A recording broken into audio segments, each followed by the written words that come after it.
The underworld of London in the early part of the 20th century was made up of gangs of hardened criminals.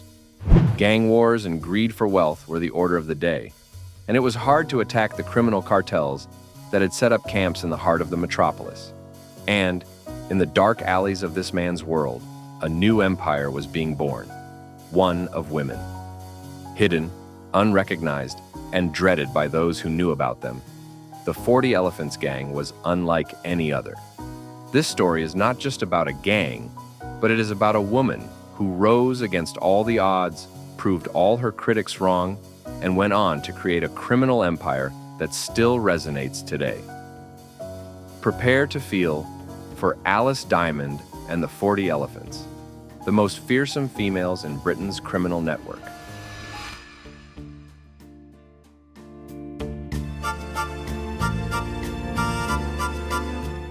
London, 1873. The city is in a constant development process, turning into a tremendous urban area where the gap between the poor and the rich is wider. The crime rate was high, especially on the streets. Groups of thugs fought for dominance of particular territory, as well as power and possessions. At this time in South London, there was a very well-known criminal organization called the Elephant and Castle Gang. From the Elephant and Castle district of South London, the gang consisted of tough, raw-headed men who dominated the area's criminal sphere.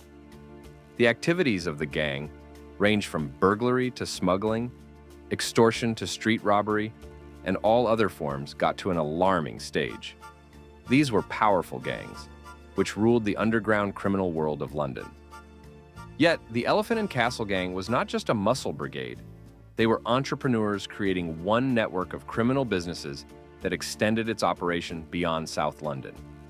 However, amidst this power of male structures within the criminal society, a shocking factor gradually emerged, which nobody had expected.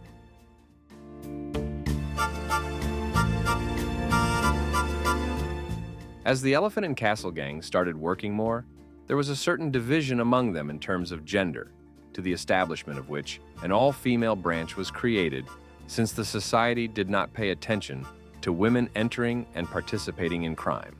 There was a group of women which was initially involved in petty theft and shoplifting, calling themselves the 40 Elephants. They worked with their male counterparts, but while doing this, they were more diplomatic than the male criminals. Historically, the group known as the 40 Elephants was recorded to have perhaps come into existence in the late 1800s. As for the Elephant and Castle men, they were responsible for some of the more violent crimes, while the women stole from shops, concentrating on items such as jewelry, furs, and imported garments. They were very innovative. They included wearing costumes that had disguised pockets where they would hide their stuff. During the period when it was quite impossible for women to be engaged in such wicked acts, the gang took advantage of this sexual stereotype. The early years of the 40 Elephants are largely associated with their affiliations to the male-dominated Elephant and Castle Gang. The men offered security, sources of supply, and a market for the stolen goods, while the women offered a perpetual supply of stock. It became mutually beneficial that way, in which both factions would become more powerful in Sudan. However, the 40 Elephants were yet to develop from where they began as a mere milk snatcher force to a force on its own. Even before Alice Diamond took the gang to its next level, the 40 Elephants were establishing themselves as a distinct criminal entity under the guidance of Mary Carr, one of the first leaders in the gang. It is interesting to note how Mary Carr was able to control the women and how they were arranged to get most work done with as little interference from the authorities as possible. During Carr's tenure, the 40 Elephants improved their skills and methods of parasite and transformed into a vital statistic in the world of crime. Their success was nonetheless noticed by law enforcement agencies who started taking action against them. With summer fast approaching, Mary Carr realized that it was now time to graduate the new group of leaders, more daring, more strategic, and more willing to take more risks. That woman was Alice Diamond. Such a common name, but according to her, there was only one Alice Diamond.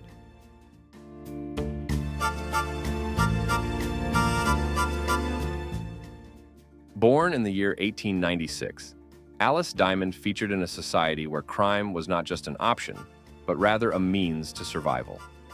The Elephant and Castle area in South London was largely characterized by poverty and possibilities for anybody ready to seize them. In the course of her growing up, Alice saw how life in a city worked, and she realized that only the strong got what they wanted. Alice was a born striker. She could lead everything from the front. A near giant standing at nearly 6 feet tall, she achieved dominance by visible stature and a ferocious intellect. Her promotion within the group was thus rather fast and imperative, making her ascendancy in the 40 Elephants inevitable. Not just a thief, Alice Diamond was a queen thief who had a gang with her. She understood that the 40 Elephants could grow up to become something much bigger than a simple group of shoplifters, which inspired her to think on how to establish a criminal network that would work nationally. They turned from a group of petty thieves, mostly operating locally, to a proper gang under Cook's leadership, who managed to coordinate large-scale robberies that bewildered police and left store owners in despair.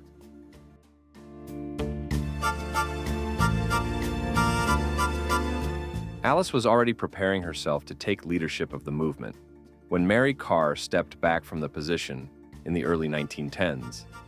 Some of the women within the gang, especially those who had been loyal to Carr, did not want to follow the new leadership of Alice.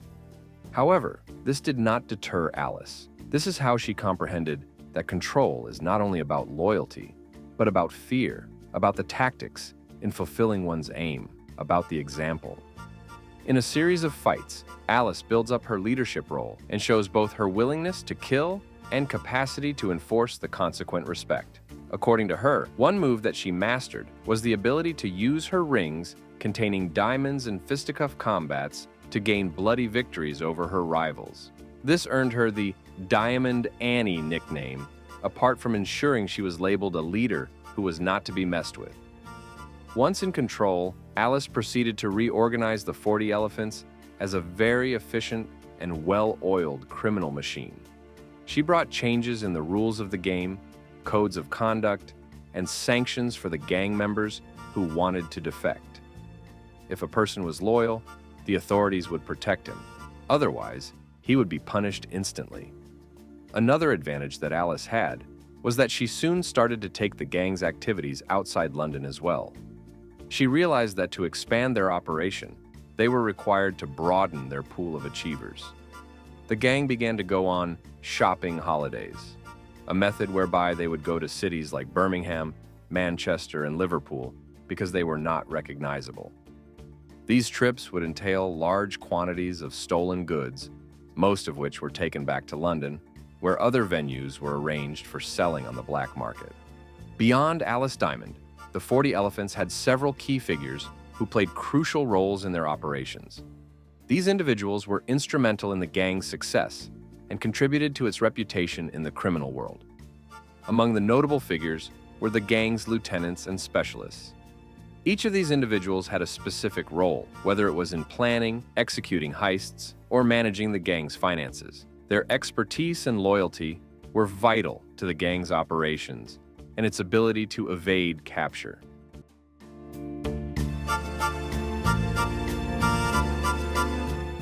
Becoming extremely elusive, wicked, and dangerous, the 40 Elephants were led by Alice Diamond, who masterminded most of the robbery operations.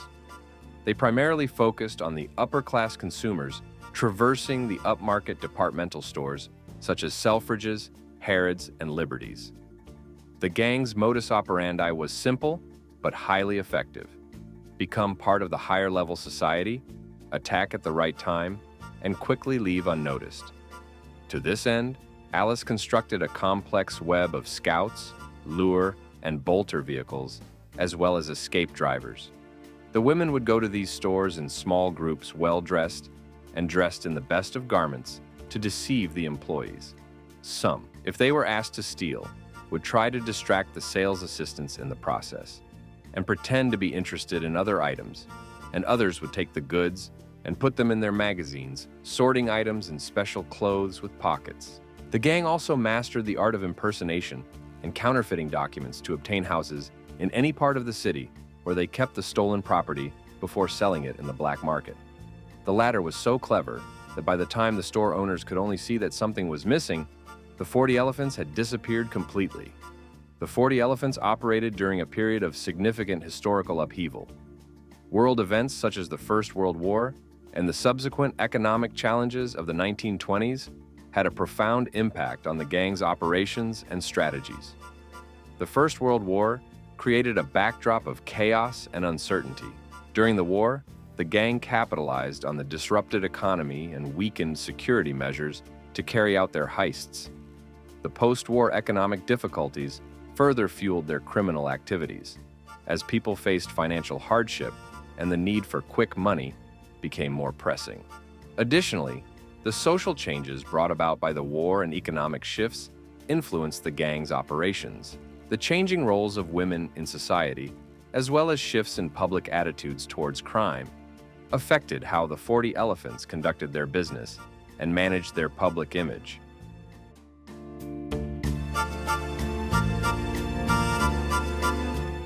As for the actual gang, the 40 elephants functioned autonomously. However, Alice Diamond knew the value of affiliation with the male criminal gangs.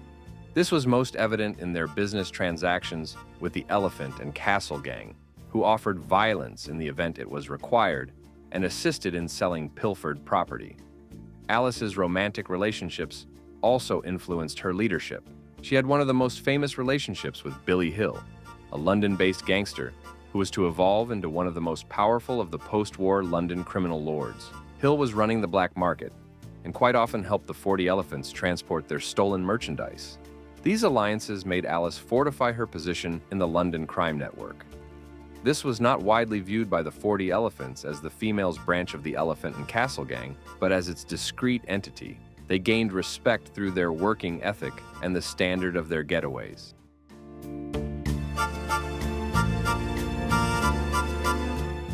In the 1920s, Alice Diamond, alongside the 40 elephants, was more powerful than ever.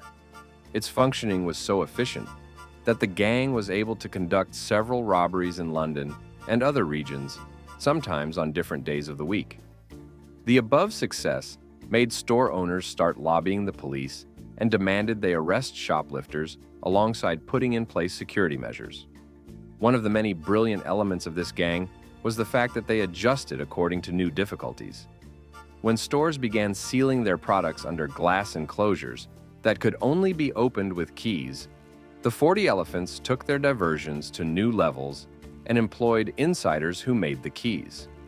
When the police were already assigning more detectives to the shop floors, that was the time that the gang started hiring younger and unrecognized members. Their influence was even received in continental Europe, with some of the members transiting to Paris and other large cities to conduct robberies in some of the rich shops. At their height, the 40 elephants were costing stores thousands of pounds in a single heist and have been considered one of the most successful criminal groups in all of Britain.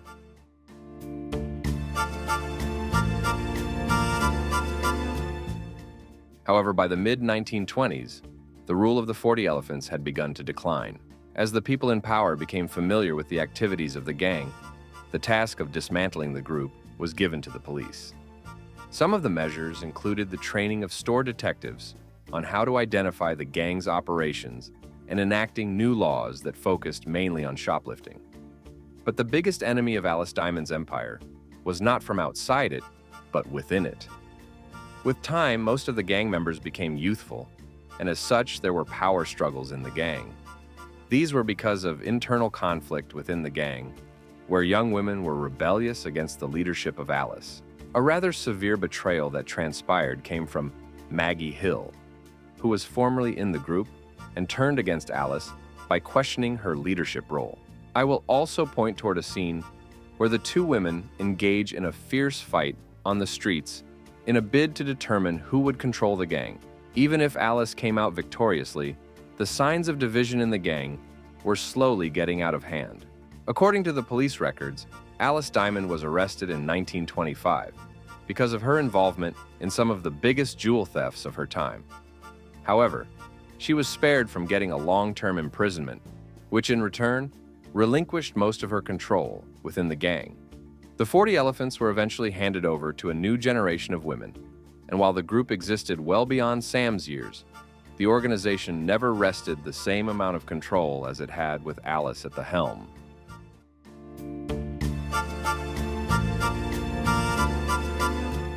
Alice Diamond's reign is, however, over, but the legacy of the 40 elephants is something that people will remember until the end of time. They were pioneers, located in the world where women were disregarded as unable to commit serious crimes. They took advantage of society's undermining of women and utilized their gender to perform some of the most complex theft operations of their generation. Now, Alice Diamond is considered one of the most dangerous female mafiosi in the history of the world. The gang's dramatic heists, glamorous lifestyle, and charismatic leader have inspired various portrayals in popular media. These representations often emphasize the gang's audacity and sophistication, contributing to their legendary status in the criminal underworld. The legacy of Alice Diamond and the 40 Elephants continues to captivate audiences, serving as a symbol of both criminal ingenuity and the complexities of organized crime.